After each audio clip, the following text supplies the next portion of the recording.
بلند میمونیم، تیم ایران میاد تا سقف رو بلرزونیم. نه با ترس نه با زور، با غیرت و با خون، هر پاس هر تکل میسازه یه قانون. ما اگر قله بودیم سالاست که راه گم شد، ولی هنوز توی سینه یک ملت نشون شد. بگو بلند ما هنوز اینجاییم، از دل خاکستر باز میسازیم.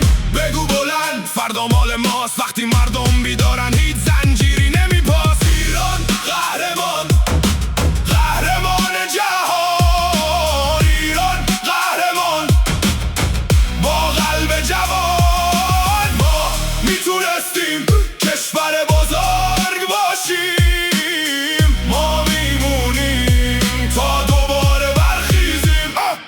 تو جام جهانی چشما رو به ما، سر خط دفاعی جلوی ما میباز. چمن میلرزه وقتی ما میدومیم، با امید خسته بازم قد میکشیم. این مردم عزیزن این صدا خاموش نیست، هیچ دیواری ابدی، هیچ شب سیاه راست نیست. اونا رفتنیان ما موندنی هستیم، با نسل بعدی قله رو میبندیم. نه با دستایی بسته نه با حرف پوسیده، آینده رو میسازیم از همین نفس زنده. بگو بلند ما هنوز اینجاییم، از دل خاکستر باز میسازیم.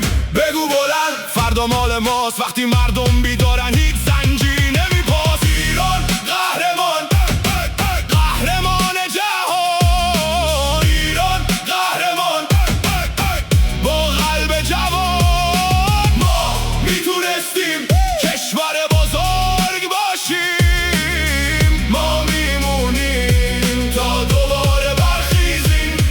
وقتی دروغ میریزه حقیقت را میره، وقتی مردم یکیان ترس عقب میره. این سرزمین ماست،